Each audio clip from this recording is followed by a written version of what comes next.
नर्मदे हर जुनून में आप सबका दिल से स्वागत है। तो जैसा कि आपने थंबनेल में देख चुके हैं, आज हम बात करने वाले हैं अधिक मास के बारे में, यानी पुरुषोत्तम मास के बारे में। तो इस साल पुरुषोत्तम मास शुरू हो रहा है 17 मई से 15 जून 2026 तक। तो ये जो काल अवधि है इसे कहते हैं अधिक मास। क्या आपने कभी ऐसा सोचा है कि भगवान ने एक महीना ऐसा क्यों बनाया है कि जिसमें शादी ब्याह नहीं होती, कोई गृह प्रवेश नहीं होता, कोई मांगलिक कार्य नहीं, सब वर्जित है। इवन यहाँ तक कि हम शादी ब्याह की बातें भी नहीं करते, परंतु इस महीने में ऐसा कुछ खास है जिसका फल 12 महीनों से अटके है। ऐसी क्या खासियत है? तो आज मैं आपको वो रहस्य बताऊंगी अधिक महीने का। इस महीने की उत्पत्ति कैसे हुई, इसकी पौराणिक कथा क्या है, इसके लाभ क्या है और इस महीने में क्या करना चाहिए। तो चलिए जान लेते हैं ये सब। उसके पहले आपने अगर अभी तक चैनल को सब्सक्राइब नहीं किया हो तो जल्दी से सब्सक्राइब कर लीजिए, ताकि आने वाली कुछ और ऐसे ही मैं आपको वीडियो लाती रहूं। तो चलिए सबसे पहले बात करते हैं अधिक मास क्यों आता है। तो आपको एक बात बता दूं, आपने हिरण्यकश्यप की स्टोरी तो सुनी होगी सबने। तो जब हिरण्यकश्यप ने विष्णु से पूछा था, कहा था, ब्रह्म देवता से कहा था कि मुझे ऐसी मृत्यु नहीं चाहिए, कि उन्होंने बहुत सारे टर्म्स एंड कंडीशन रखी थी। एक कहा था कि मैं घर में नहीं मरूं, मुझे मौत बाहर नहीं आए, मुझे अस्त्र से नहीं मरूं, मैं शस्त्र से ना मेरा मरण हो, मुझे कोई इंसान नहीं मार सकते, कोई जानवर नहीं मार सके, मैं दिन में ना मरूं, मैं रात में ना मरूं। ये सब उसकी इतनी सब टर्म्स एंड कंडीशन थी जिसको उन्होंने तथास्तु कहा था। हिरण्यकश्यप ने कहा था कि एक और चीज पूछी थी, ये कहा था कि आपके बनाए हुए 12 महीनों में से मुझे किसी भी महीने में मृत्यु न आए। इसलिए ऊपर वाले ने, भगवान ने इतनी सुंदर तरीके से ये अधिक महीना बनाया।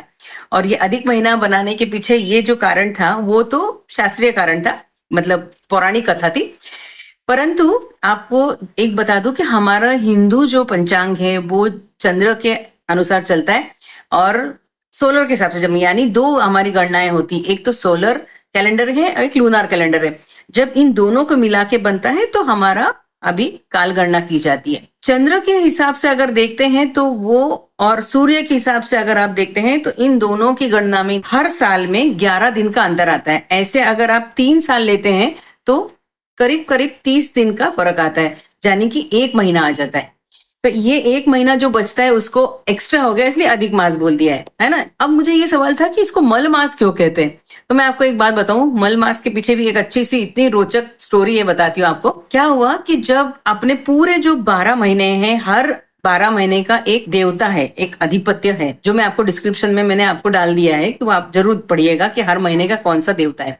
ये एक्स्ट्रा हो गया, अब इसका कोई देवता ही नहीं था, ये बेचारा अनाथ। ये महीना आ गया विष्णु जी के पास, विष्णु जी से पूछा उसने, मैं तो किसी का ही नहीं हूं, तो मुझे सब लोग बहुत निग्लेक्ट करते हैं, मुझे इसको बहुत अपमानित महसूस होता है। विष्णु जी कहते हैं आप चिंता न करो, आप अब मेरे पास याचक बन के आए हो तो मैं आपको तथास्तु कहता हूँ और आज से आपकी कोई अवहेलना नहीं करेगा। ये महीने को मैं मेरा नाम देता हूँ, इसलिए विष्णु जी ने इसको अपना नाम दे दिया, पुरुषोत्तम मास दे दिया। अब ये महीना बहुत होशियार था। ये महीने ने बोला कि आपने मुझे पुरुषोत्तम मास का नाम तो दे दिया, ठीक है, परंतु मेरे महीने के अंदर कोई भी पर्व नहीं आता है, कोई तिथि नहीं आती है, कोई पुण्य काम नहीं आता है, कुछ भी नहीं आता है, ऐसा कोई अच्छा फंक्शन नहीं आता है, यहाँ तक कि गृह प्रवेश वगैरह कुछ नहीं होता। अब जब ये महीना उसके पास गया और जब पुरुषोत्तम मास का उसको नाम मिल गया महीने को, तो अधिक महीने को, तो जब उन्होंने इस चीज की और बात की तो उन्होंने कहा, विष्णु जी ने कहा कि आपको मैंने मेरा नाम दिया है, आप चिंता ना करो, जो 12 महीने में आप नहीं कर सकते वो सिर्फ ये महीने में करेंगे तो आपको इसका फल बहुत दुगना मिलेगा। यानी इस महीने में अगर आप दान करते हैं, किसी चीज का आप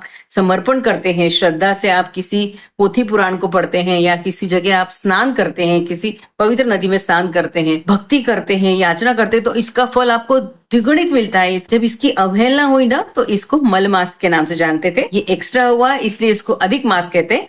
और पुरुषोत्तम जी ने नाम दिया क्योंकि विष्णु जी का नाम पुरुषोत्तम है। जब मुझको ये सब चीजें समझ में आ गई तो मैंने कहा आप लोग के साथ शेयर करूं। अच्छा, एक बात और, जब ये सारी बातें हो गई तो इसमें अब प्रश्न ये उठता है कि इस महीने में करते क्या है। तो इस महीने में आपके घर के आसपास जो भी नदी है उस नदी पे जाके आप एक बार तो भी स्नान करना, क्योंकि ये महीने में स्नान का बहुत महत्व है और दान का भी बहुत महत्व है। मैं ऐसा नहीं कहूंगी कि आप सिर्फ दीप दान करें, आप अन्न दान करें, आप विद्या दान करें, आप कपड़े दान करें, आप जो भी दान करना है। मैं तो यहाँ तक कहूंगी, आपको सच्ची कहूँ कि आप कुछ नहीं कर सकते ना, किसी वृद्धाश्रम में जाइए, अपना समय दान करिए, आप जाके बैठे तो सही वृद्धाश्रम में, सिर्फ बैठो, आप उनसे बातें करो और देखना वो आपसे बातें करके कितना अच्छा लगता है उनको। तो आप सबसे ज्यादा महत्व है इसमें 33 शब्द का, यानी 33 दान किए जाते हैं। तो मुझे भी बहुत प्रश्न था कि 33 ही दान क्यों करते हैं, तो मैंने इस पे बहुत पढ़ाई की, तो मैंने एक चीज देखी, 33 चीजों का दान करते हैं और वो भी अपूप दान करते हैं, यानी जो छेद छेद वाली चीज, इसको बोलते हैं हम अनार से, और ये जनरली हम हमारे दामाद को देते हैं। तो दामाद को देते क्यों देते हैं ये प्रश्न था मुझे, फिर अपूप दान क्यों करते हैं, फिर ये छेद छेद वाले क्यों देते, ऐसे बहुत सारे प्रश्न थे। तो मैं आपको बता दूं, इतना हमारे सनातन में इतनी सुंदर सब चीजों के पीछे कथा है ना। तो दामाद को विष्णु का रूप मानते हैं, इसलिए उसको दान दिया जाता है। उसके बाद दीप दान करते हैं और तीसरा उसको अपूप दान करते हैं। तो अपूप यानी ये अनार से बनता है दो चीजों से, एक बनता है चावल से और दूसरा गुड़ से। तो चावल जो है वो चंद्र का प्रतीक है और गुड़ जो है वो सूर्य का प्रतीक है। अब 33 का नंबर क्यों है, तो उसके पीछे भी एक कारण है कि 33 कोटि देवताओं को मिलता है। मतलब बताओ ना, आप 12 महीने में आपने जो नहीं कमाई की है, जो भी पाप किए, जो भी कुछ हमने किया है, वो ये महीने में नामस्मरण करके, जप करके, साधना करके, श्रद्धा करके सब कमा लो। पूरे कमाई का महीना है, अच्छे से नामस्मरण, लूट लगी है राम नाम की, लूट ले भाई तू, ऐसा ये महीना है। तो जब ये चीज मुझे पता चल गई तो मेरे सामने एक और छोटी सी कहानी आई थी, वो मैं आपके साथ स्टोरी शेयर करती हूँ। जब कृष्ण भगवान गए थे काम्यक वन में मिलने के लिए युधिष्ठिर को, तब उन्होंने सबको बताया कि आप क्यों ये भोग भोग रहे हैं वगैरह। तब द्रौपदी जी ने पूछा था, मैं आपको पूरी स्टोरी क्यों नहीं बता रही हूँ क्योंकि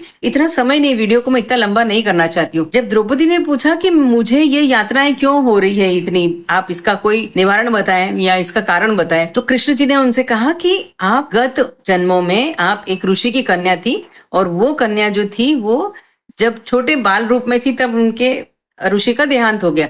जब उनका देहांत हो गया तो आप अनाथ हो गई थी, और तब दुर्वासा ऋषि ने आके कहा था, वो कन्या को, बाल रूप में कन्या को कहा था कि आप अभी अनाथ नहीं हो, आप एक काम करो, पुरुषोत्तम मास का ये व्रत है, ये व्रत का पालन करो। तब वो बाल कन्या ने मना कर दिया था कि मैं ऐसा नहीं, ये बहुत कठिन है, मैं नहीं कर पाऊंगी, मैं तो अभी बालिका हूँ, कि वो पुरुषोत्तम मास की अवहेलना की थी।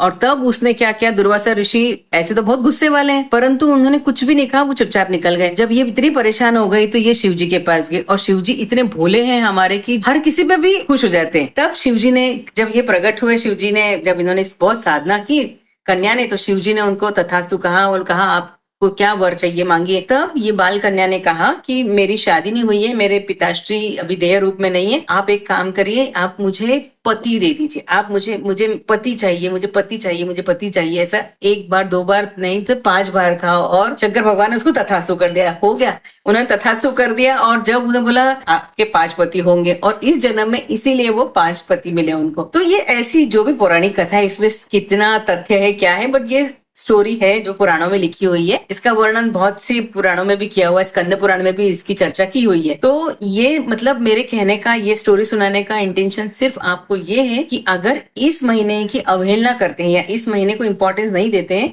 तो उसका हमें कुछ आगे देना पड़ता है। तो बेटर है आप इस महीने में जितना हो सके आप दान कर लीजिए। मैं आपको बोल रही हूँ ना, आप सिर्फ पैसे से ही दान नहीं किया जाता है, आपका समय का दान दो, आपके ब्लड का दान दो, विद्या दान करो, आप अन्न दान करो, गाय को सेवा करो। इस महीने में जो करोगे ना, ट्रस्ट मी, इस महीने में जो करेंगे उतना उसका लाभ मिलने वाला है।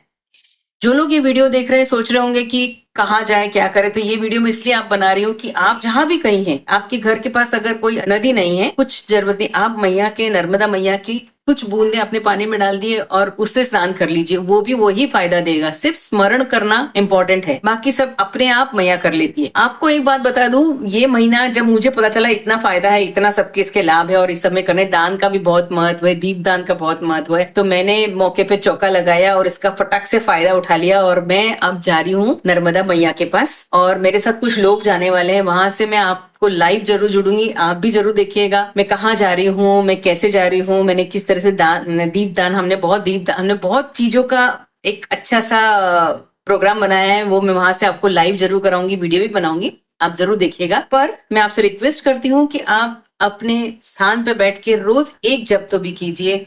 जितना आप विष्णु के लिए अर्पण करेंगे, कृष्ण जी को अर्पण करेंगे, आप कांस्य का एक दिया अर्पण करेंगे, तुलसी के आगे एक दिया भी लगा देंगे तो इसका बहुत फायदा होगा। तो मैं सिर्फ और सिर्फ इसीलिए आपसे रिक्वेस्ट करती हूँ कि ये महीने का पूर्ण उपयोग कर लीजिए और अधिक महीने में जो भी लाभ होते हैं वो आप पूरे लाभ ले लीजिए और अपने आप को तृप्त मान लीजिए। तो जब मैं जा रही हूँ नर्मदा मैया के पास, और वो मैं क्यों जा रही हूँ नर्मदा मैया के पास, क्योंकि वो इतनी पावन भूमि है कि वहां पे जाके, वहां पे पहले ही साधु संत बैठे हुए हैं इतने सब तपस्या में, तो वहां की पावन भूमि में और ज्यादा अपनी भक्ति में आप पोथी पढ़ लीजिए। जो भी आप कर सकते हैं आप जरूर कीजिएगा। तो बस इसीलिए ये छोटा सा एक वीडियो बनाए, वो जरूर आप देखिएगा। और दूसरा आपसे ये एक रिक्वेस्ट थी कि जो मैं अभी वीडियो डालने वाली हूँ, ये जो जहाँ मैं जा रही हूँ, वो वीडियो को जरूर देखिएगा। लाइव आऊंगी तो लाइव में भी जरूर जुड़िएगा। आप देखिए वहाँ का मैया का स्वरूप देखना, आप वहाँ बात कीजिए मैया से। अगर आपको ये जानकारी अच्छी लगी होगी तो वीडियो को लाइक जरूर कीजिएगा और कमेंट करना बिल्कुल ना भूलें।